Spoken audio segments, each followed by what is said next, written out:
반갑습니다. 오늘은 사도행전 22장 함께 나누겠습니다. 사도행전 22장 제목은 바울의 간증입니다. 바울의 간증이라는 제목으로 사도행전 22장 말씀을 나누겠습니다.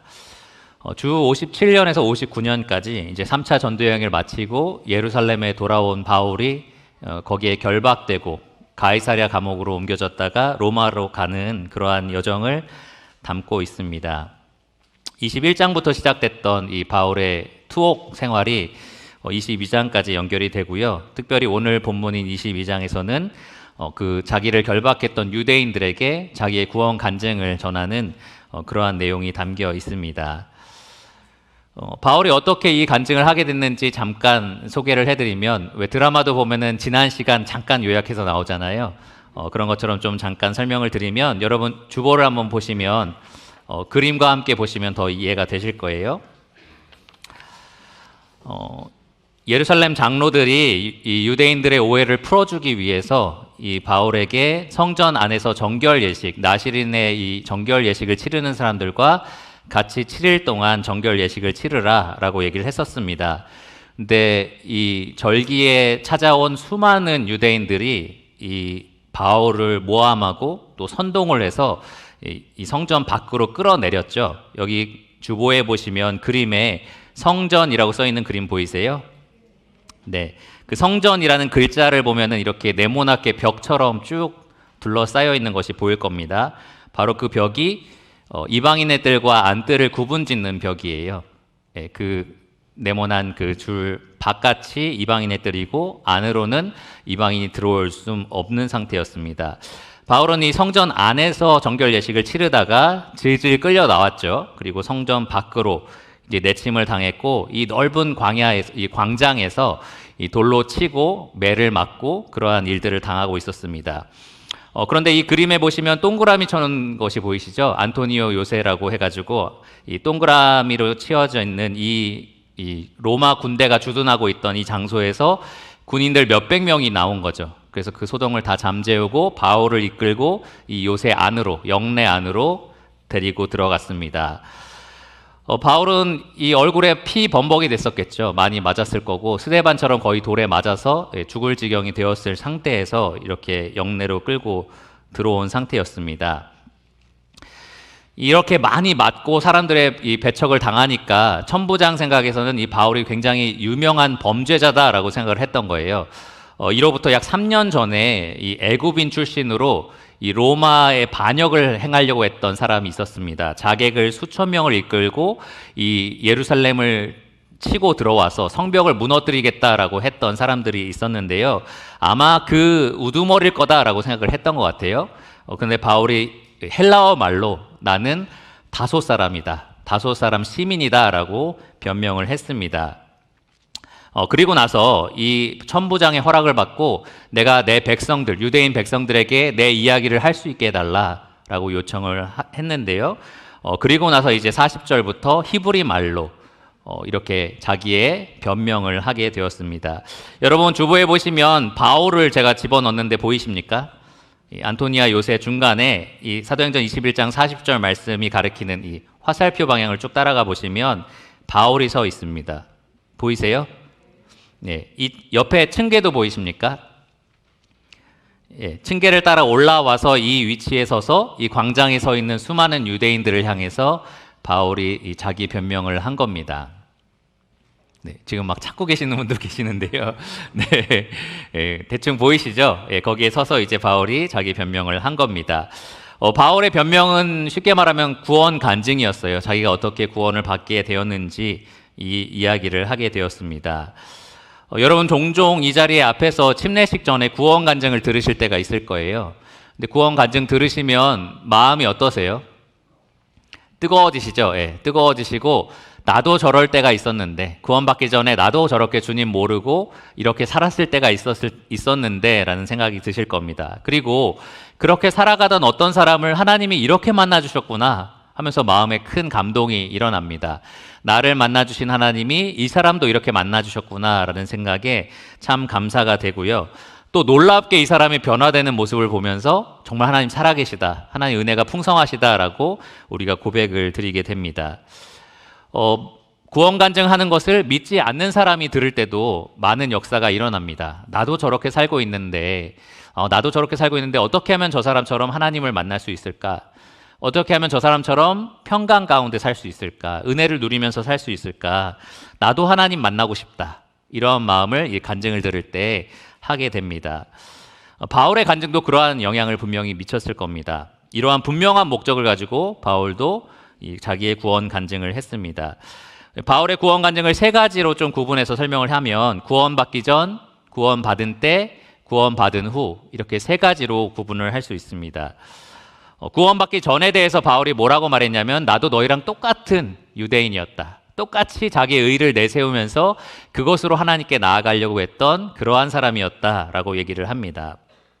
두 번째로 구원받은 때를 이야기할 때는 그런 나에게 예수님이 찾아오셨다라고 얘기를 합니다. 그런 예수님이 나를 만나주셨다. 그리고 마지막 세 번째 구원받은 후에 대해서는 그래서 내가 지금 여기에서도 그 예수님을 자랑하고 있다, 증거하고 있다, 이렇게 이야기를 했습니다. 구원받기 전, 구원받은 때, 구원받은 후. 그래서 보통 우리가 이 앞에서 이제 간증하시는 분, 구원 간증하시는 분에게 이렇게 세 가지로 구분해서 좀 얘기해 달라라고 요청을 할 때도 있어요. 오늘 이 시간 이 바울의 간증을 우리가 쭉 살펴보면서 여기 이 자리에 계신 구원 받으신 분들은 나도 이런 은혜를 받은 자다라는 것을 다시 한번 깨닫고 이 구원자 하나님께 감사와 찬양을 돌려드리시기를 원합니다.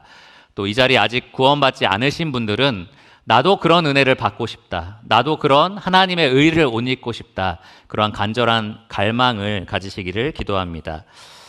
그러면 먼저 구원받기 전에 이 바울의 설명에 대해서 먼저 들어보겠습니다. 1절에서 5절까지 바울이 이렇게 이야기를 합니다.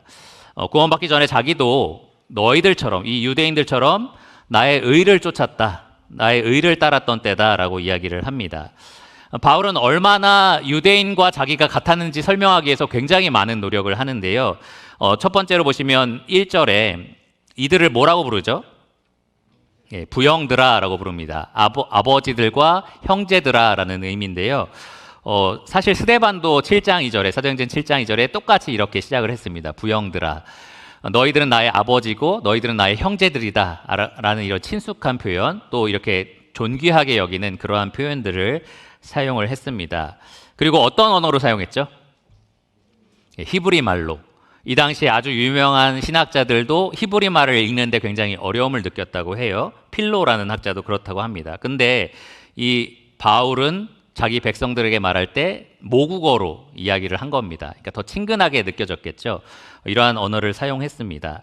이 3절에서 보면 바울은 나도 여러분과 똑같은 배경을 가지고 자랐다, 태어났다라고 설명을 합니다.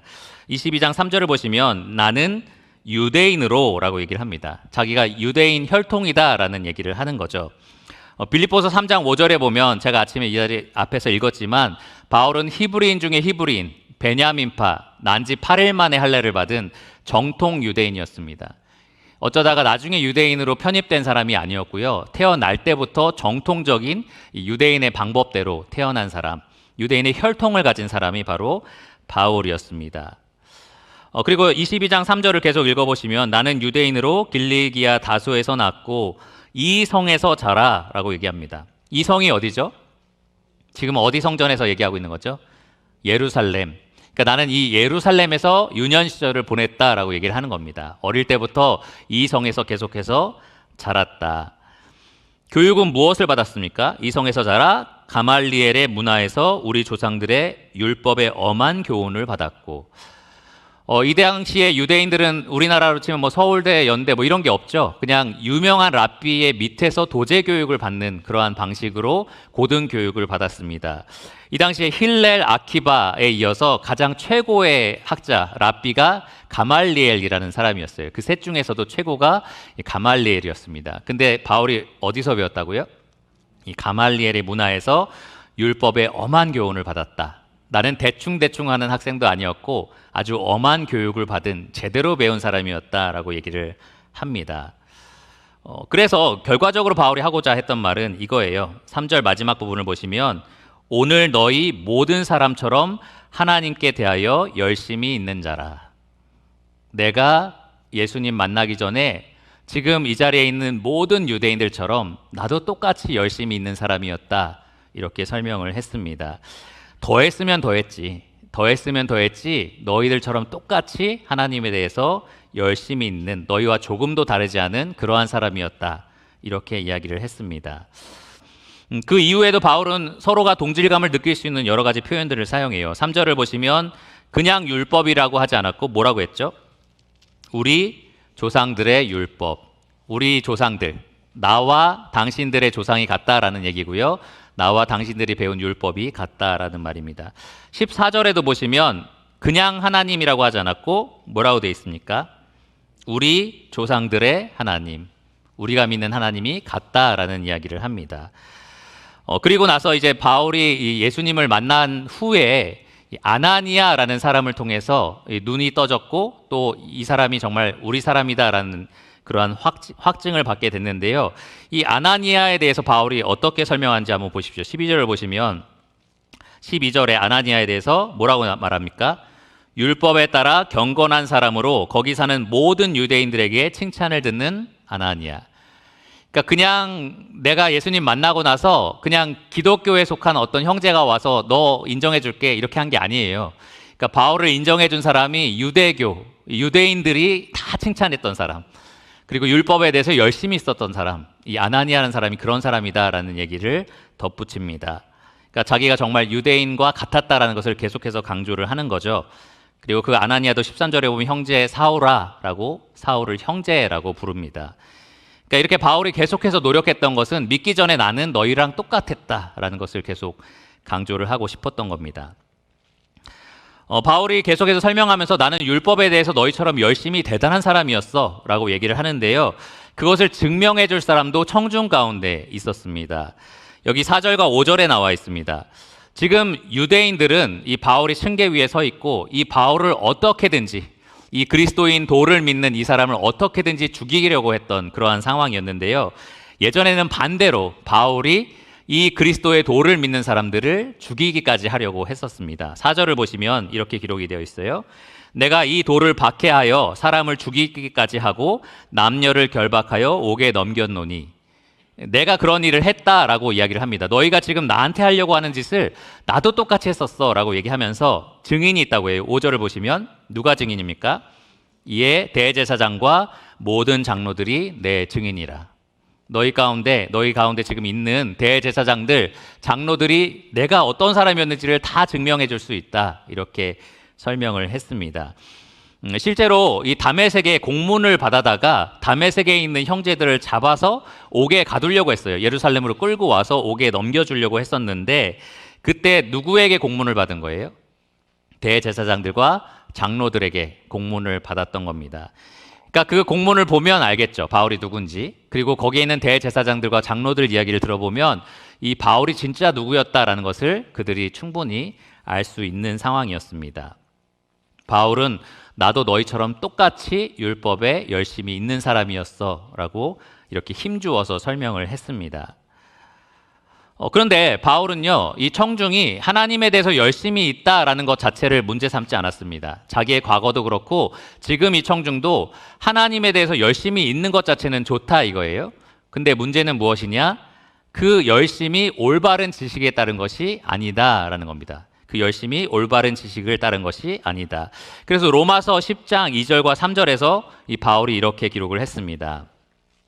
내가 증언하노니 그들은 이 유대인을 말합니다. 그들이 하나님께 열심히 있으나 올바른 지식을 따른 것이 아니니라. 하나님의 의를 모르고 자기 의를 세우려고 힘써 하나님의 의에 복종하지 아니하였느니라. 그러니까 유대인들은 열심은 있었는데 그 열심이 올바른 게 아니었다라는 거죠. 그들의 열심은 무엇을 세우기 위한 열심이었냐? 자기 의를 세우기 위한 열심이었습니다. 하나님의 의를 얻기 위한 것이 아니라 자기의 의를 스스로 세우기 위한 그러한 열심이었습니다. 근데 여러분, 이 유대인뿐만 아니라 모든 죄인이 마찬가지입니다. 모든 죄인의 본질적인 문제는 하나님의 의가 아니라 자기의 의를 힘써 세우려 한다라는 겁니다. 옳고 그름의 기준이 자기 자신에게 있다는 거예요. 하나님께 그 기준이 있는 것이 아니라 자기 자신에게 그 기준이 있습니다. 혹시 여러분 이 가운데 신과 함께라는 영화 보신 분 계십니까? 1편, 2편 모두 1,000만 관객을 동원했다고 하는데, 지금 또 용감하게 손 드신 분들이 좀 있는데, 1,000만 명 중에 한 사람이겠죠. 요즘에 오징어 게임을 뛰어넘었다라고 하는 지옥이라는 그러한 드라마도 있습니다. 혹시 보신 분 계세요? 이번에는 눈치 보고 알아서 잘 손을 들지 않고 계십니다. 굉장히 많은 사람들, 전 세계적으로 많은 사람들이 이것을 본다라는 말은 결국 사람들은 뭔가 어떤 사람의 의로움과 의롭지 않음에 대한 대가가 반드시 있어야 된다라는 걸 믿는다라는 거예요.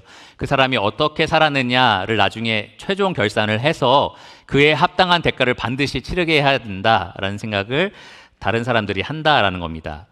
그것에 대해서 어느 정도 동의를 하는 거죠. 오히려 여러분 한번 생각해 보세요. 이 세상 가운데 정말 떵떵거리면서 악이란 악은 다 행하였는데 그거에 대한 처벌을 전혀 받지 않는다? 사람들을 다 분노합니다. 그러면서 이 재판하는 사람들을 비판할 뿐만 아니라 하나님 정말 계시는 거 맞아? 신이 있다면 어떻게 이럴 수 있어? 라는 비난을 합니다. 반대로 이 세상에서 정말 선량하게 사는 것 같은데 억울한 일을 당한 사람을 보면 정말 신이 이거에 대한 보상을 해줘야 되는 거 아니야? 라는 의문을 사람들이 갖습니다. 이 땅에서는 안 되더라도 적어도 내 생에서는 거기에 합당한 처벌과 보상이 있어야만 해. 그게 마땅해 라는 생각을 사람들이 다 갖고 있습니다. 그래서 제 이름이 정의인데요. 사람들이 이런 말 많이 하죠. 정의는 살아있다. 정의는 살아있어야 한다. 그런 말을 많이 합니다. 실제로 많은 사람들이 기대하고 바라는 것이 정의가 살아있는 거죠. 근데 문제는 그 정의라는 그 의의 기준이 우리에게 있다라는 거예요. 많은 사람들이 그 의의 기준을 우리에게 있다라고 생각을 합니다. 여러분 한번 생각해 보세요. 만약에 이 세상에 전 세계의 어떤 범죄자들을 보면 굉장히 흉악한 사람들이 굉장히 많습니다. 동물들도 서로 하지 않을 짓들을 하는 거예요. 뭐 어린아이들을 납치해다가 막 장기를 팔아넘기는 사람들이 있어요. 그런 소식을 들으면 여러분 어떻습니까? 영원히 지옥에서 형벌을 받아야 돼라는 생각을 아마 분명히 하실 겁니다. 어린 아이들을 잡아다가 몸을 파는 곳에 팔아서 막 돈을 버는 사람들이 있어요. 그런 사람들 보면 영원한 지옥 형벌이 마땅하다라고 다들 생각을 하실 겁니다. 그러면 당신은 어떤가요? 라고 얘기를 해보면 사람들이 어떻게 얘기해요? 하늘을 우러러 나는 한 점 부끄러움이 없는 것은 아니지만 그러나 영원한 형벌을 받기에는 나는 선량한 사람이다. 나는 그 정도로 나쁘진 않다. 저 악한 사람들에 비교해 봤을 때는 나는 그 정도 잘못한 것은 없다라고 이야기를 합니다. 의의 기준이 어디 있는 거예요? 자기 자신에게 있는 겁니다. 내가 볼 때 나는 그 정도 잘못하지 않았어 라고 얘기를 하는 겁니다. 이렇게 자기 의를 세우려고 애썼던 사람의 대표적인 예가 바로 바울의 청중이었던, 그리고 과거의 바울이었던 그 유대인들이었습니다. 유대인들은 자기들이 의롭다라는 것을 굳게 믿고 있었어요. 특히 하나님이 직접 내려주신 율법을 철저하게 지키고 있으니까, 그러니까 저 세리나 저 다른 이방인들에 비해서는 나는 의로워라는 생각을 이 유대인들이 가지고 있었습니다.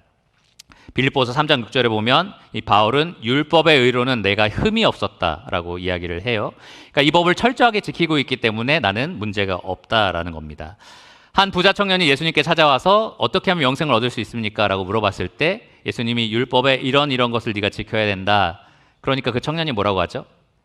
저는 어려서부터 이거 다 지켰는데요 라고 얘기를 합니다. 그러니까 이런 걸 다 지켰으니 나는 의롭고 영생을 얻기에 합당한 자야 라는 생각을 이 유대인들이 가지고 살았던 겁니다. 반면 저 이방인들, 법도 없이 살아가는 저 이방인들은 이 지옥을 활활 불태울 불쏘시개에 불과해 라는 생각을 이들이 가지고 있었습니다. 예수님이 이 땅에 오셔서 가장 치열하게 논쟁했던 사람들이 이 유대인들이었어요. 그 이유가 무엇이냐? 자기 의를 가지고 똘똘 뭉쳐서 살아가는 이것을 깨부시기 위해서 예수님이 계속해서 말씀을 하셨습니다. 마태복음 5장에 보시면 예수님이 하셨던 일, 너희가 이렇게 율법을 들었지만 나는 너희에게 말하노니 라고 하면서 이 율법이 요구하는 수준이 굉장히 높다라는 것을 강조하셨습니다. 이 유대인들은 난 간음 안 했어, 그러니까 난 의로워 이렇게 생각했는데 예수님이 오셔서 그거 아니야. 하나님은 이 법을 통해서 여자를 보고 음욕을 품는 것도 죄라고 말씀하시는 거야. 이렇게 아주 높은 수준의 율법의 요구를 말씀해 주셨습니다. 종합적으로 마태복음 5장 48절에 보시면 예수님이 이게 하나님이 요구하시는 수준이라고 말씀하셨는데요. 하늘에 계신 너희 아버지의 온전하심과 같이 너희도 온전하라. 여기에 말하는 온전하심이 영어로 퍼펙트입니다. 퍼펙트. 이 야구에서 퍼펙트 경기라고 하면 뭡니까? 투수가 공을 던졌는데 안타를 하나도 맞지 않는 아주 완벽하게 경기를 마치는 경기를 퍼펙트라고 얘기를 합니다. 그러니까 하나님 아버지의 온전하심 같이 온전한 것이 이 율법으로 의를 얻을 수 있는 방법이다라는 거예요. 그러니까 하나님처럼 완벽해야지, 퍼펙트한 사람만 하나님께 의롭다는 평가를 받을 수 있다라는 겁니다. 그러니까 예수님이 유대인들에게 뭘 말씀하시는 거예요? 너네는 아무리 노력해도 그 온전함에 결코 이를 수 없다라고 말씀을 하신 겁니다. 또 누가복음 18장에서 예수님은 이 유대인들에게 자기 의를 의지하는 사람들, 그것에 대해서 책망하시면서 이렇게 말씀하셨습니다. 바리새인과 세리의 기도하는 비유를 들어서 말씀하셨는데요. 이 바리새인이 성전에서 이렇게 기도합니다. 하나님, 저는 저 세리와 같지 않음에 감사합니다. 하나님, 저 세리와 또 다른 사람과 같지 않음에 감사합니다. 왜냐고요? 나는 계속 11조 하고 있거든요. 저는 계속해서 금식하고 있거든요. 그러니까 이런 것들을 꾸준히 지키는 거 봤을 때 저는 의롭고 저 사람들은 죄인입니다라는 기도를 이 바리새인이 했던 겁니다. 근데 예수님 말씀하시기를 저 바리새인은 하나님의 의롭다 하심을 얻지 못하고 내려갔다, 이렇게 말씀을 하셨습니다. 그러니까 예수님이 이 유대인들에게 계속해서 하고자 하셨던 말씀이 뭐냐? 의로움의 기준은 너희에게 있는 것이 아니라 하나님께 있다. 그 하나님은 온전하심을 요구한다. 의롭다라는 평가는 너희가 스스로 내리는 것이 아니라 누가 내린다고요? 하나님이 내리시는 거다. 이것을 예수님이 계속해서 말씀해 주셨습니다. 그러니까 여러분, 이 바울이 지금 유대인들에게 하고자 했던 내용들이 바로 이런 겁니다. 여러분이 노력하는 거 나도 다 해봤지만 그것으로 의롭다함을 얻을 수 없다라는 거죠. 죄인이 자기의 죄를 깨닫기 위해서는 반드시 깨달아야 될 것이 있는데 바로 자기의 의를 통해서는 구원을 얻을 수 없다라는 겁니다. 자기 기준을 반드시 내려놓고 하나님의 기준을 받아들여야 합니다. 자기 기준으로 자기를 평가할 것이 아니라 하나님 기준으로 자기의 삶을 평가해야 된다는 겁니다. 여러분, 이 유평교회 안에서도 계속해서 하나님을 믿지 못하는 사람들이 있어요. 이 복음을 계속 들어왔지만 저는 왜 그럴까라고 생각을 해봤는데 많은 이유들이 있지만 가장 기본적으로, 가장 본질적으로 무엇이 문제냐? 자기 기준을 끝까지 놓지 못하기 때문입니다. 내가 가지고 있는 옳고 그름의 기준을 끝까지 놓지 못하기 때문에, 그러니까 나는 그렇게까지 구원이 필요하지 않은데 라는 생각을 하는 겁니다. 나는 이 정도로 충분해 라는 생각을 하는 거죠. 자기 기준으로 자기 삶을 보면 완벽하진 않지만 적당히 의롭고 이 정도면 충분하다라는 생각을 그들이 하고 있기 때문에 그렇습니다. 만일 지금 이 말씀을 듣고 있는 모든 분들이 하나님 기준으로 자기를 바라본다고 한번 생각해 보세요. 하나님은 무엇을 요구하신다고요? 몇 점을 요구하시죠? 100점 만점을 요구하십니다. 그 완벽한 기준으로 이 거룩하시고 이 죄가 조금도 없으신 그 기준으로 나를 바라본다라고 생각하시면 이 여러분들은 하나님, 나를 구해주세요. 나는 도저히 거기에 이를 수 없습니다라고 고백할 수밖에 없을 겁니다. 모든 산자와 죽은 자를 심판하실 분은 하나님 한 분뿐이시고요. 그분은 우리에게 완벽함을 요구하십니다. 바울은 자기가 거기에 못 이른다라는 사실도 모른 채 이 다메섹으로 예루살렘에 끌어들어올 그런 결박시킬 그런 많은 사람들을 잡으러 가고 있는 중이었습니다. 그런데 그런 바울이 의롭다함을 얻게 된 사건, 바로 구원받은 사건을 다음으로 다룹니다. 언제 바울이 의롭다함을 얻었느냐? 마침내 자기의 의를 버리고 하나님의 의를 받았을 때, 그때 바울이 구원을 얻었습니다. 언제였냐 하면은 예수님께서 이 바울을 만나 주셨을 때였어요. 예수님이 바울을 만나 주셨을 때 이 예수님을 믿고 그분을 의지함으로 이 바울이 의를 얻게 되었습니다. 바울은 훗날 로마서 3장 21절과 22절에 이렇게 기록을 했습니다. 이제는 율법 외에 하나님의 한 의가 나타났으니, 그러니까 율법으로 의를 얻으려고 굉장히 열심을 다했던 사람인데 그 외에 또 다른 의를 이 바울이 만나게 된 겁니다. 그게 무엇이냐? 22절에 곧 예수 그리스도를 믿음으로 말미암아 모든 믿는 자에게 미치는 하나님의 의다. 새로운 의를 만나게 된 거죠. 하나님이 선물해 주시는 믿음으로 말미암는 의를 얻게 된 겁니다. 어떻게 이것을 경험하게 됐느냐? 예수님을 만나서 경험하게 된 거예요. 6절부터 바울이 이렇게 설명을 합니다. 6절을 보시면 다메섹으로 가는 중에 다메섹에 가까이 갔을 때에 오정쯤 되어, 여러분 이 장소와 시간이 굉장히 명확하게 나오죠. 오정은 12시, 낮 12시를 말하는데 구원받은 정확한 시점과 장소를 이 바울이 설명을 합니다. 역사적으로 일어난 사건이다라고 얘기를 하는 거죠. 호련히 하늘로부터 큰 빛이 나를 둘러 비침에 내가 땅에 엎드려져 들으니 소리 있어 이르되 사울아 사울아 내가 왜 나를 박해하느냐 하시거늘 내가 대답하되 주님 누구시니까 하니 이르시되 나는 네가 박해하는 나사렛 예수라 하시더라. 나와 함께 있는 사람들은 빛은 보면서도 나에게 말씀하시는 이의 소리는 듣지 못하더라. 이 사도행전 9장 7절에 실제로 이 사건을 다룬 또 다른 본문에 보면 이 바울과 함께 있었던 사람들이 소리는 듣지 못했다라고 되어 있는데요. 여기에서는 소리는 들으나 보지 못했다라고 되어 있습니다. 그러니까 정확하게 어떤 일이 있었는지 이 두 가지를 좀 합해서 설명을 해야 되는데요. 실제로 바울이 이 다메섹으로 가는 중에 이 낮에 환한 빛, 태양보다 밝은 빛을 보게 된 거예요. 그 빛을 보고 바울은 눈이 멀었고 그리고 소리가 들린 겁니다. 근데 같이 있는 사람들은 어떤 빛이 있었다라는 걸 보게 되었고 또 소리도 들은 거죠. 웅웅웅 거리는 그런 소리를 들은 겁니다. 근데 바울은 그 빛 속에서 예수님을 본 거고요. 말씀하시는 예수님의 음성을 듣게 된 겁니다. 사람들은 빛은 보고 소리는 들었지만 그것이 예수님에게서 나온 거다라는 것을 알 수 없었던 상태였습니다. 뭔가 보이기는 했고 뭔가 들리기는 했지만 알아들을 수 없는 상태였고요. 오직 바울만이 이 빛의 주인이신 예수님을 직접 본 거고요. 또 이 빛을 통해서 말씀하시는 예수님의 음성을 듣고 이해하게 된 겁니다. 바울이 예수님을 만난 건데요. 여기서 중요한 것은 바울이 열심히 노력해서 예수님을 만난 것이 아니라 예수님이 바울을 만나 주셨다라는 겁니다. 흥미롭잖아요. 많은 사람들이 있었지만 오직 바울만이 예수님을 만난 겁니다. 예수님이 바울을 직접 그렇게 만나 주신 거죠. 후에 다메섹에 있던 아나니아가 바울을 영접하면서 이렇게 이야기합니다. 14절을 보시면 우리 조상들의 하나님이 너를 택하여, 누가 택한 거죠? 하나님이 너를 택하여 너로 하여금 자기 뜻을 알게 하시며 그 의인을 보게 하시고, 여기서 의인은 누굴까요? 바울이 본 사람, 의로우신 예수님을 말합니다. 의인을 보게 하시고 그 입에서 나오는 음성을 듣게 하셨으니, 소리를 들은 것이 아니라 음성, 이해할 수 있는 그 언어를 알아듣게 하셨다라는 겁니다. 결국 이것을 통해서 우리가 알 수 있는 것은 바울이 하나님을, 예수님을 만나려고 한 것이 아니라 예수님이 이 바울을 만나 주셨다라는 거고요. 태초부터 바울이 하나님을 택한 것이 아니라 하나님이 바울을 택하신 거다라는 겁니다. 바울이 하나님의 뜻을 열심히 노력해서 알아낸 것이 아니라 하나님이 바울에게 이 하나님의 뜻을 알게 하신 거고요. 바울이 열심히 예수님을 보려고 노력했던 것이 아니라 하나님이 바울에게 의인이신 예수님을 보게 하신 겁니다. 하나님이 의인이신 예수님의 입에서 나오는 음성을 바울로 하여금 듣게 하신 겁니다. 모두 누가 하신 일이죠? 하나님이 하신 일입니다.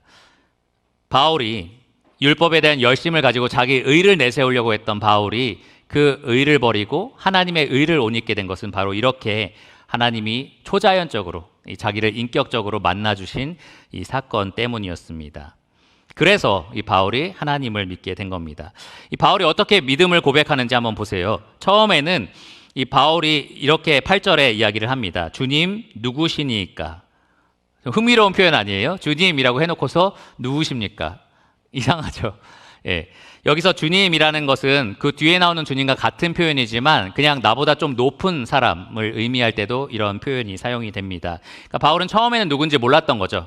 그냥 나보다 좀 높은 누군가가 나를 지금 부르고 계신다라고 생각을 했던 겁니다. 그래서 주님 누구십니까? 라고 말했고요. 내가 나사렛 예수다라고 말하고 나서 바울은 10절에 다시 한번 이렇게 고백합니다. 주님 무엇을 하리까? 여기서 바울이 자기의 믿음을 하나님께 두기 시작한 거죠. 자기의 믿음을 자기 의가 아니라 하나님의 의가 되시는 예수님께 두게 된 겁니다. 사도 바울은 이때 눈이 멀었었는데요. 아나니아를 통해서 눈이 밝게 떠졌습니다. 그와 마찬가지로 하나님이 이 죄로 눈멀었던 바울을 깨끗하게 씻겨서 의인으로 만들어 주셨는데요. 누구를 통해서요? 바로 이 의인 예수 그리스도를 통해서 이 일을 하셨습니다. 바울의 죄를 씻으셨고 또 바울의 의를 옷 입혀 주신 분 바로 이 예수 그리스도였습니다. 바울이 이 예수 그리스도의 이름을 힘입어서 자기의 죄 사함을 받았다라는 것을 공적으로 선포를 하는데요. 그게 여기 16절에 나오는 세례입니다. 세례를 받음으로써 내가 예수님으로 인해 죄 씻음을 받았습니다. 내가 예수님으로 인해 값없이 의롭다함을 받았습니다. 라는 것을 바울이 고백을 했습니다.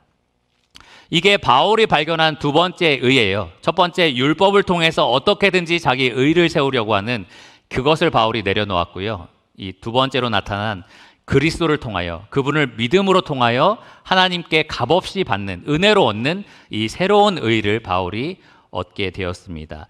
로마서 3장 23절과 24절에 보면 바울이 이렇게 설명을 했습니다. 모든 사람이 죄를 범하였음에 하나님의 영광에 이르지 못하더니 그리스도 예수 안에 있는 속량으로 말미암아, 속량은 죄사함입니다. 죄사함으로 말미암아 하나님의 은혜로 값없이 의롭다 하심을 얻은 자 되었느니라. 바울이 의롭다 하심을 얻은 것 바로 그리스도의 속량으로 말미암아 믿음으로 그렇게 은혜로 의롭다 하심을 얻게 되었습니다. 성경은요, 누구나 한 번은 죽는다라고 말합니다. 사람이 한 번 죽는 것은 정해진 것이다 라고 기록이 되어 있고, 그 죽으면 끝이다라고 되어 있나요? 그렇지 않죠. 죽음 이후에는 심판이 있다라고 말을 합니다. 히브리서 9장 27절에 한 번 죽는 것은 사람에게 정해진 것이요 그 후에는 심판이 있다라고 기록을 합니다. 그 심판 자리에서 아까 우리가 처음에 살펴본 것처럼 최후의 심판장이 되시는 분은 누굽니까? 하나님이시죠. 그 하나님께서 심판을 내리실 겁니다. 이 가운데 계신 분들도 누구나 한 번은 죽습니다. 그리고 반드시 그 심판대 앞에 서게 되실 겁니다. 그럴 때 여러분이 저는 의롭습니다, 저는 괜찮습니다 라고 말할 수 있는 근거를 제시해야 되는 거예요. 하나님 앞에 내세워야 되는 거죠. 둘 중에 하나밖에는 여러분 내세울 것이 없습니다. 하나는 여러분의 의, 여러분이 스스로 쌓아 올린 의, 그거를 내세울 수밖에 없고요. 또 다른 의는 하나님이 여러분에게 선물로 주신, 은혜로 주신 의, 그 둘밖에는 없습니다.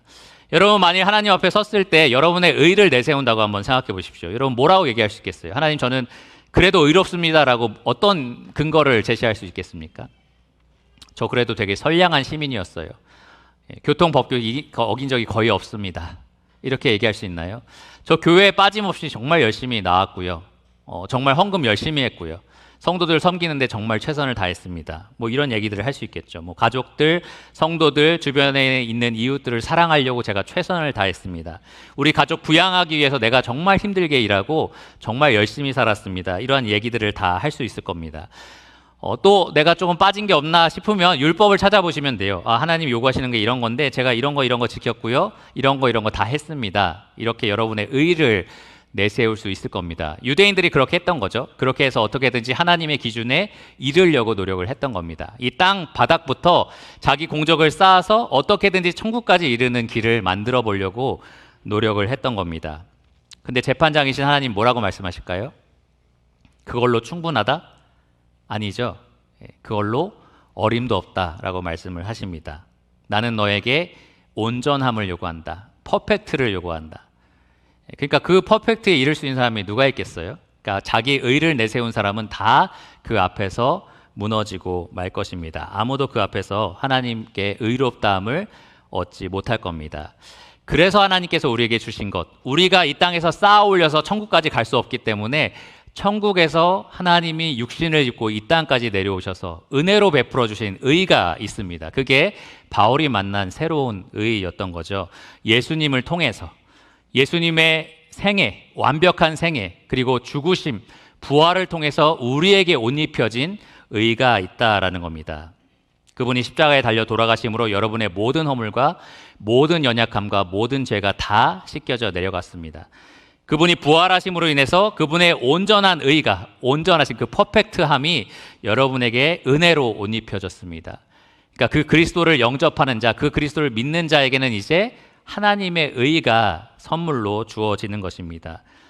하나님의 심판장 앞에서 여러분 그 의를 내세울 때 바로 이것이 제가 의롭다는 증거입니다라고 내세울 때 여러분 하나님께 영접을 받으실 수 있는 겁니다. 우리는 오직 은혜로, 오직 믿음으로, 그리고 오직 그리스도로 인해서만 하나님께 나아갈 수 있습니다. 이게 바울이 새롭게 깨달은 복음인 거예요. 자기도 엄청 율법에 매달리고 어떻게든 자기 일을 세우려고 했는데 그게 아니더라. 예수님 만나보니까 이걸 통해서만 내가 하나님께 나아갈 수 있더라. 이렇게 고백을 하는 겁니다. 바울은 이 복음의 핵심을 자기가 쓴 편지마다 다 기록을 했어요. 로마서를 비롯해서 모든 서신서마다 이 복음의 핵심이 이것이다라는 것을 계속해서 강조하여 말합니다. 지금 이 층계 위에서 유대인들에게 계속해서 바울이 설득하고 싶은 것도 이겁니다. 제발 그 자기의 일을 세우려고 하는 그 열심을 내려놔라. 그걸로는 아무런 소용이 없다라는 얘기를 바울이 하는 겁니다. 내가 깨달은 이 새로운 의, 오직 그리스도를 통해서만 주어지는 이 의를 너희가 알기를 원한다라고 얘기를 하는 겁니다. 여러분, 이 바울에게 있어서는 제가 앞서서 이 만찬 예배 시간에 읽었지만 이 모든 것들, 자기가 쌓아 올린 모든 유대인들의 배경, 유대인들의 어떤 정통적인 것들이 다 무엇과 같다 그랬죠? 배설물과 같다. 이렇게 이야기를 합니다. 나의 의는 오직 그리스도에게서 발견되기 때문이다. 그러니까 바울이 자랑할 것은 예수님밖에 없었던 거예요. 오직 예수님만을 통해서 우리가 하나님께 나아갈 수 있기 때문입니다. 이 자리에 지금 예수님을 믿고 계신 분들, 여러분 한번 생각해 보세요. 여러분의 잘남과 여러분이 어떻게 열심히 했던 것들 때문에 하나님께 내세울 것이 있습니까? 아니죠. 그런 것들이 턱없이 부족하다라는 것을 여러분 고백을 드릴 겁니다. 매주 아침마다 우리가 주일 만찬을 통해서 고백하는 게 그거예요. 이 그리스도의 죽으심과 부활이 없다면 우리는 하나님 아버지께 나아갈 수가 없습니다. 이것을 우리가 아침마다 고백을 합니다. 우리가 내세울 수 있는 자랑은 오직 한 가지, 무엇이죠? 예수 그리스도 뿐입니다. 갈라디아서 6장 14절에 바울이 말하기를 내게는 우리 주 예수 그리스도의 십자가 외에 결코 자랑할 것이 없으니. 우리 모두가 그렇습니다. 우리가 자랑할 것은 예수 그리스도 뿐입니다. 여기까지 바울이 자기의 간증을 하고 나서 이제 구원받은 후에 자기의 삶에 대해서 좀 설명을 하는데요. 참 안타깝게도 많은 신자 중에 생각보다 많은 신자들이 이 구원받은 것에 대해서 되게 안도하고 감사해 합니다. 그런데 이 구원받은 후에 어떤 목적을 위해서 살아가야 하는지에 대해서 자주 잊어버립니다. 내가 그리스도만이 나의 자랑이다 라고 한다면 우리의 삶은 어때야 되는 거예요? 이 그리스도를 자랑하는 삶을 사는 것이 마땅합니다. 하나님이 죄인을 구원하실 때에 값없이 은혜로 구원하셨지만 그렇다고 해서 목적이 없었던 건 아니에요. 이 에베소서 2장 7절에 보면 오는 여러 세대에 그분의 풍성한 은혜를 나타내려 하심이라 라고 되어 있습니다. 그러니까 여러분이 구원받은 목적이 분명히 있다는 거예요. 뭐냐 하면 여러분이 받은 은혜, 내가 내 의를 내세우려고 뭐든지 해봤는데 그걸로 안 되더라. 하나님의 의로 온전히 은혜롭게 구원을 받았다. 그것을 자랑하는 거예요. 내가 받은 은혜가 이렇게 큽니다 라는 것을 자랑하는 것이 여러분이 구원받은 목적입니다. 다른 말로 하면 그리스도를 자랑하는 것, 그리스도를 전하는 것이 여러분의 구원받은 목적입니다. 여러분의 말로, 삶으로 여러분이 얼마나 큰 은혜를 받았는지 그리스도를 자랑하는 것이 여러분의 목적입니다. 그래서 바울에게도 예수님께서 이렇게 말씀을 하신 거예요. 아나니아를 통해서 15절에 보시면 네가 그를 위하여, 예수님을 위하여 모든 사람 앞에서 네가 보고 들은 것에 증인이 되리라. 구원받은 이후의 바울의 삶이 바로 이와 같습니다. 자기가 보고 들은 예수 그리스도에 대해서 증거하는 삶, 전하는 삶, 자랑하는 삶을 바울이 살아갑니다. 구원받은 우리 모두가 마찬가지예요. 바울만 그런 게 아닙니다. 우리 모두가 우리를 만나주시고 우리를 은혜로 구원하신 예수님을 자랑하고 전하는 삶, 우리가 얼마나 큰 은혜를 받았는지 그렇게 말하는 삶을 우리가 살아가야 합니다. 실제로 구원받은 후에 바울이 그렇게 살았나요? 그렇죠. 예루살렘을 시작으로 이 온 지역을 다니면서 바울이 했던 일은 바로 예수 그리스도를 증거하는 일이었습니다. 나의 받은 사명이라고 하면서 곧 하나님의 은혜의 복음을 증거하는 일에는 나의 생명조차 조금도 귀한 것으로 여기지 않노라. 그러니까 자기의 사명이었던 거죠. 구원받은 자로서 나는 이 복음의 은혜를 사람들에게 전파하겠다. 그 일을 위해서는 어떤 대가든 치르겠다라고 각오를 했었습니다. 바울은 처음 구원받고 나서 이 예루살렘에 있는 유대인들에게 그렇게 복음을 전했었는데요. 그랬는데 대적을 받고 쫓겨납니다. 그리고 나서 여러 이방 지역, 1차, 2차, 3차 전도여행을 통해서 여러 이방 지역의 유대인과 헬라인들에게 복음을 전했고요. 그리고 나서 다시 이 예루살렘으로 돌아와서 유대인들에게 똑같은 복음을 전하고 있습니다. 그래서 17절에서 21절까지 바울이 하는 말을 보면 너희는 그때도 거절하고 지금도 또 거절한다라는 이야기를 바울이 약간 우회적으로 지금 돌려서 꾸짖는 말로 전달하고 있습니다. 17절을 보시면 후회라고 되어 있는데요. 이 다메섹 회심 사건 이후에 약 3년이 지난 후 이 예루살렘에 돌아왔을 때의 일입니다. 예루살렘으로 돌아와서 성전에서 기도했었을 때에 자기가 어떤 환상을 보게 되는데요. 주님께서 바울에게 이렇게 말씀하십니다. 18절을 보세요. 속히 예루살렘에서 나가라. 왜죠? 왜 예루살렘에서 나가야 되죠? 그들은, 이 예루살렘에 있는 유대인들은 네가 나에 대하여 증언하는 말을 듣지 아니하리라. 그러니까 주님께서 이미 아신 겁니다. 이 유대인들은 마음이 강팍해서 네가 아무리 이렇게 얘기해도 받아들이지 않을 거다, 거절할 거다라고 이야기를 한 겁니다. 그래서 마치 아브라함이 이 소돔과 고모라를 위해서 중보 기도를 했던 것처럼, 모세가 이 우상 숭배하던 자기 백성을 위해서 중보 기도했던 것처럼 바울이 하나님 앞에서 이렇게 이야기를 합니다. 19절과 20절을 보시면 주님, 내가 주를 믿는 사람들을 가두고 또 각 회당에서 때리고 또 주의 증인 스데반이 피를 흘릴 때에 내가 곁에 서서 찬성하고 그 죽이는 사람들의 옷을 지킨 줄 그들도 아나이다.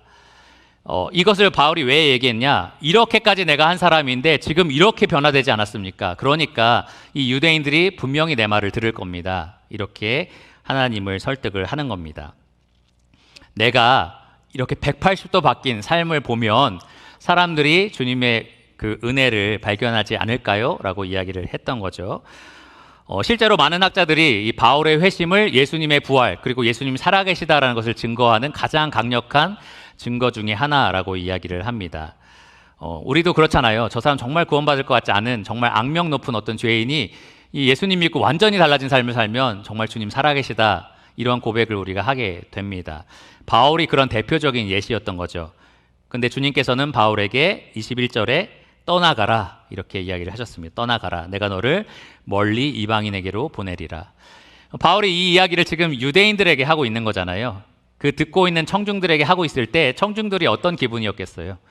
나는 이 바울이 이 복음을 전했던 그 과거에도 이 은혜의 예수님을 거절했던 사람이고, 그래서 예수님이 실제적으로 그냥 얘들 떠나, 너네 말 듣지 않을 거야, 이런 꾸짖음을 받았던 사람들인데 지금도 여전히 이 바울이 와서 복음을 전할 때 이 유대인들은 듣지 않고 있는 상황이었습니다. 그러니까 전혀 변하지 않는 그러한 상황들이었던 거죠. 이 유대인들은 오히려 바울을 향해서 격분했습니다. 옷을 벗어 던지고 막 땅에 티끌을 막 하늘에 던지고, 이게 약 신성 모독을 가리키는 그런 말이라고 해요. 이러한 일들을 하면서 22절에 보면 어떻게 소리를 질렀냐? 이러한 자는 세상에서 없애버리자, 살려둘 자가 아니니라. 이러한 격분하는 반응이 왜 일어났느냐? 자기의 죄에 대해서 이제 깨닫게 되는 거죠. 자기 양심에 찔리게 되는 겁니다. 우리가 계속해서 합당한 것들을 거부하고 있구나라는 것을 알게 되는 겁니다. 죄책감은 드는데 받아들이고 싶지는 않은 거죠. 예수님을 받아들이고 싶지는 않은 상태. 자기의 의를 세우려고 바울의 말에 따르면 힘써 하나님의 의를 불순종하는 상태, 거부하는 상태에 이르는 겁니다. 바울은 이런 모든 것들을 경험하면서도 끝까지 신실하게 주님을 증거하기를 원했습니다. 그게 바울의 구원받은 후의 삶이었던 거죠. 많은 대가들을 치릅니다. 지금 이 유대인들의 여러 가지 공분을 산 것도 바울이 당한 그러한 어려움 중에 하나였고요. 자기가 차라리 저주를 받아서 끊어져도 나는 이 백성들을 사랑한다라고 고백했던 이 바울이 이 수많은 사람들이 너무 격분해서 자기를 죽이려고 하는 모습을 볼 때에, 그러니까 자기 자신만 생각해도 좀 기분이 안 좋지만 또 마음이 아프지만 이 주님을 거부한다는 생각을 하면 이 자기의 옛날 생각이 날 거 아니에요. 그러면서 얼마나 마음이 아팠을까요? 그러한 여러 가지 고통을 바울이 경험해야 했습니다. 뿐만 아니라 사람들이 이렇게 난리치는 거 보니까 이 바울은 뭔가 엄청난 죄를 저지른 게 분명해, 이렇게 생각하고 천부장이 다시 영내로 바울을 데리고 들어가서 채찍질하고 신문하라 이렇게 명령을 했습니다. 여기에서 말하는 채찍질은 그냥 가벼운 채찍질이 아니에요. 예수님 십자가 달리시기 전에 맞았던 채찍, 여러 갈래로 이렇게 나누는 이런 가죽 채찍 끈 끝에 유리 조각이라든지 쇠붙이가 붙어 있어서 때리면 살점이 막 뜯어져 나가고 그 대수의 한계도 있지 않아서 약 반영구적인 그런 상태를, 그런 불구 상태를 당하고 안 좋은 경우는 죽음까지 이르는 그러한 강력한 처벌이었습니다. 바울을 기둥에 묶기까지 했어요. 이제 맞을 준비가 거의 다 된 거죠. 그래서 이제 채찍을 때리려고 할 때 바울이 돌아보면서 로마 시민권 이야기를 합니다. 나는 로마 시민인데 로마 시민의 죄를 묻지도 않고 이렇게 때리는 것이 맞냐? 이 로마 시민을 그렇게 죄를 밝히지도 않고 때릴 때에 처벌을 가하게 되어 있었습니다. 그러니까 천부장이 두려워서 바울을 풀어주게 되죠. 근데 이러한 여러 가지 굴욕적인 장면들을 바울은 계속 경험해야 됐고요. 그 바로 다음 날 이튿날인 30절을 보시면 대제사장과 온 공회를 모아놓고 바울이 거기에서 신문을 당하는 곤욕도 치르게 됩니다. 여기서 끝이 아니에요. 다음 장 23장을 보시면 40명이 나는 먹지도 않고 자지도 않고 바울을 죽이겠다라고 똘똘 뭉쳐서 암살하려고 계획을 세웁니다. 그리고 다음에 이어지는 말씀들을 보면 3번의 이방인의 재판장 앞에 서서 그러한 억울한 재판을 당하게 되고 로마 포로로 끌려가는 과정 중에 배가 난파되기도 하고 야만인이 있는 섬에 가서 독사에게 물리기도 하고 이런 수많은 대가들을 계속해서 바울이 치릅니다. 무엇을 위해서요? 그리스도를 전하기 위해서, 그리스도를 증거하기 위해서 계속해서 이러한 대가를 치릅니다. 이게 바로 구원받은 후 바울의 삶을 특징 짓는 모습입니다. 여러분, 바울이 어떤 기분이었을까요? 이렇게 사람들 앞에서 계속해서 이 논쟁을 벌이고 계속해서 신문을 당하고 억울하게 매맞아야 되고 또 계속해서 투옥을 당하고 이런 많은 대가들을 치르면서 바울이 기뻤을까요? 슬펐을까요? 아무도 대답을 안 하시네요. 기쁘고도 슬펐다는 게 정답이겠죠.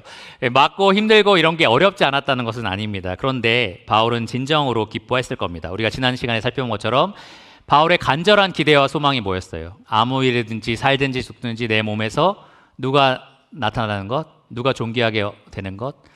그리스도가 전파되는 것, 그리스도가 존귀함을 얻는 것, 그게 바울의 간절한 기대와 소망이었습니다. 구원받은 후에 그가 그것을 소망으로 삼은 겁니다.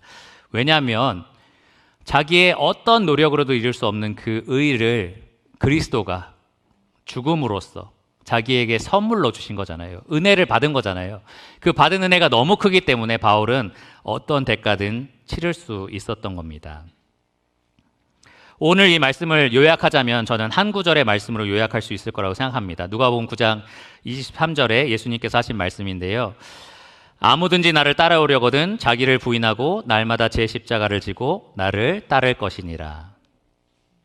여러분, 자기 권리 그리고 자기의 의, 이런 자기 중심적인 사고들, 자기 중심성은 예수님을 믿지 않고 따르지 않고 순종하지 않는, 거절하는 자들의 특징입니다. 똘똘 뭉쳐 있어요. 자기의 중심적인 기준과 삶과 어떤 의의를 가지고 살아갑니다. 반드시 예수님을 따르려면, 누구든지 예수님을 따르려면 그러한 자기 중심성을 버려야 합니다. 이 자기 중심성의 문제를 깨닫고 하나님의 은혜를 입은 사람들, 그리스도의 은혜를 입은 사람들은 기쁨으로 날마다 자기 십자가를 집니다. 그 대가를 치르는 거죠. 그 은혜가 너무 감사하기 때문입니다. 그리스도를 증거하기 위해서는 어떤 대가든 치를 수 있다라는 마음을 가지고 삽니다. 믿지 않는 사람들이 볼 때는 좀 역설적인 모습이에요. 그리스도인으로서 그 고난당하는 삶이 뭐가 행복해, 뭐가 기뻐라는 생각을 하는 거죠. 근데 예수님이 이런 역설이 참이다라고 말씀을 하셨습니다. 마태복음 8장 35절에 보면 누구든지 자기 목숨을 구원하고자 하면 잃을 것이요 누구든지 나와 복음을 위하여 자기 목숨을 잃으면 구원하리라. 좀 흥미로운 역설이잖아요. 근데 예수님이 이런 역설을 말씀하셨고 또 직접 본을 보여주셨습니다. 예수님이 자기 목숨을 십자가에서 잃으셨을 때 우리 모두에게 구원이 찾아왔습니다. 예수님을 따르는 사람에게도 이 역설이 사실이에요. 누구든지 어떻게든 내가 내 중심적으로 나의 행복과 나의 욕구와 나의 안녕과 나의 평안을 위해서 열심히 살아가는 사람들은 잃어버린 삶을 살게 될 겁니다. 그리스도인도 마찬가지입니다. 항상 만족하지 못하고 항상 불평이 흘러나오고 항상 원망하는 그러한 잃어버린 삶을 살게 될 겁니다. 여러분이 여러분을 부인하지 못한다면 그러한 삶을 살게 될 겁니다. 하지만 우리가 예수님을 만났을 때 했던 것처럼 우리의 자기 중심성을 버리고 이 예수님의 십자가를 우리가 날마다 지고 살아간다면 오히려 여러분 구원 얻는 삶을 살게 되실 겁니다. 항상 참된 만족과 평안과 기쁨이 여러분 삶 가운데 찾아오게 될 것입니다. 그러니까 이 땅의 삶에서 그리스도인을 우리가 좀 생각해 보면 그리스도인 삶을 어떻게 하면 우리가 행복하게 살 수 있을까? 기쁘게 살 수 있을까? 만족하며 살 수 있을까? 두 가지만 생각하시면 돼요. 나를 부인해야겠다. 내 중심적인 사고를 버려야겠다. 나의 기준, 나의 의, 나의 욕구, 나의 행복이라는 것을 버리고 그분의 의와 그분의 행복과 그분의 영광을 중심으로 삼아야겠다. 그러면 여러분 받은 은혜가 너무나 커서 스스로 십자가를 짊어질 수 있을 정도가 되실 겁니다. 내가 받은 은혜가 너무나 커서, 내가 받은 은혜가 너무나 감사해서 나는 주님을 위해서 이렇게 하겠습니다라는 고백을 하게 되실 겁니다. 만일 여러분이 그렇지 않고 지금 살아가면서 주님 이런 것까지 허락하시나요? 정말 어떻게 이렇게 하실 수 있나요? 라는 말이 흘러나온다면 여러분 다시 여러분 중심적인 삶을 살고 계신 거예요. 내가 이렇게까지 했는데, 내가 이렇게까지 살아가고 있는데 주님 어떻게 이런 것을 주실 수 있나요? 다시 여러분이 중심이 되신 삶을 살아가고 있는 겁니다. 그러한 삶의 끝은 지옥이고요, 영원한 형벌인 거예요. 거기에서 여러분을 건져주시고 영원한 복을 주시는 하나님의 은혜를 기억하신다면 정말 기쁨과 즐거움으로 날마다 십자가를 지고 살아가실 수 있을 겁니다. 여러분의 오늘 말씀을 들으시고 한번 곰곰이 생각해 보세요. 나는 과연 어떤 삶을 추구하고 있는가? 이 예수님을 만나고 나서 나는 다시금 내 중심적인 삶을 살고 있지는 않은가? 나는 날마다 십자가를 지는 것을 기쁨과 즐거움으로 그렇게 감당하고 있는가? 여러분이 언젠가 여러분의 자녀나 믿지 않는 가족이나 혹은 교회 앞에서 간증을 하게 된다고 생각하실 때 바울처럼 이러한 간증을 우리가 할 수 있을까? 한번 잘 생각해 보시고 오늘 돌아가셔서 아니면 이번 주에라도 여러분 가족들에게 간증을 한번 나눠보시기를 바랍니다. 내가 어떻게 은혜를 받았는지, 그 은혜 받은 자로서 어떻게 살아가고 있는지 그렇게 나누시고 그러한 초심, 우리가 처음 은혜 받았던 그 기쁨과 즐거움을 다시 회복하는 그러한 사람들이 되기를 간절히 기도합니다. 기도하고 말씀을 마치겠습니다. 주님, 우리가 아무리 노력하고 애써도 이 땅에서 천국까지 닿을 수 있는 그러한 계단을 만들어낼 수 없습니다. 우리의 공덕과 우리의 의로는 정말 턱없이 부족함을 고백을 드립니다. 그런 우리를 불쌍히 여기시고 정말 풍성한 긍휼을 베풀어 주셔서 하나님께서 이 천한 인간의 몸을 입고 이 땅에 오셔서 정말 십자가에 달려 돌아가시기까지 순종하신 그 사실에 감사를 드립니다. 우리가 하나님 앞에 설 수 있는 것은 바로 그리스도의 그 온전하심 때문이며 그것을 하나님께서 은혜로 우리에게 옷 입혀 주셨기 때문입니다. 하나님, 이 가운데 있는 성도들 가운데 그 누구도 그 받은 은혜를 가볍게 여기거나 당연히 여기는 자가 없게 하여 주시기를 원합니다. 정말 그 은혜가 날마다 새로워서 너무나 크고 감사하여서 정말 그리스도를 증거하지 않을 수 없도록, 그리스도를 전파하지 않을 수 없도록, 그리스도를 전하기 위해서 우리가 감당해야 되는 모든 대가들을, 우리가 짊어져야 되는 모든 십자가를 기쁨으로 질 수 있도록 주님 우리 가운데 역사하여 주시기를 원합니다. 우리가 삶을 살아가는 동안 우리를 통하여 하나님의 은혜가 오는 여러 세대에 전파될 수 있도록 우리 삶 가운데 함께하여 주시기를 원합니다. 모든 것을 예수 그리스도 이름으로 감사하며 기도드렸습니다. 아멘.